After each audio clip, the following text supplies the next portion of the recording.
मैं हल्कमैन हूं और आज रात जंगल ने मुझे नहीं बुलाया था। मैं खुद उसकी भूख बन गया था। उस रात हवा में एक अजीब सी गर्मी थी, जैसे जंगल जिंदा हो और मेरी आहट सुन रहा हो। फिर मुझे पेड़ों के बीच एक लाल चमक दिखी, पर वो रोशनी नहीं थी, जैसे कोई सांस ले रहा हो। जितना मैं उस चमक के पास गया उतना ही जंगल पीछे हटने लगा और वहां कुछ खड़ा था। वो एक लाल लकड़ी का दरवाजा था बीच जंगल में, बिना दीवार के, और वो धीरे धीरे सांस ले रहा था। मैंने उसे छुआ भी नहीं था, पर हैंडल खुद हिलने लगा, जैसे अंदर कोई इंतजार कर रहा हो। क्लिक की आवाज के बाद दरवाजा धीरे से खुलने लगा और अंदर का अंधेरा सांस ले रहा था। मैंने दर को दबा दिया और एक कदम उस अंधेरे के अंदर रख दिया, पर जमीन ठंडी नहीं, गर्म थी। फिर पेड़ों के बीच वो खड़ा था, इतना लंबा कि उसका सिर आसमान को छू रहा था और उसकी आंखें सिर्फ सफेद थी।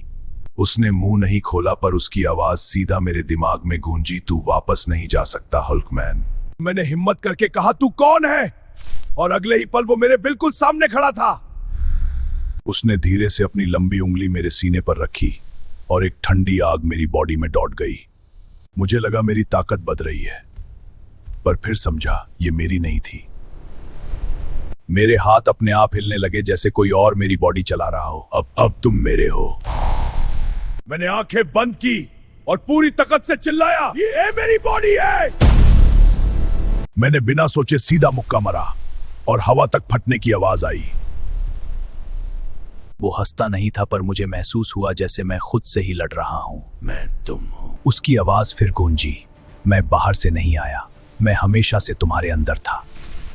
मेरे अंदर दो आवाजें लड़ रही थी, एक मुझे बचा रही थी, दूसरी सब कुछ तोड़ देना चाहती थी। मैंने अंधेरे को मिटाया नहीं, मैंने उसे अपना हिस्सा बना लिया।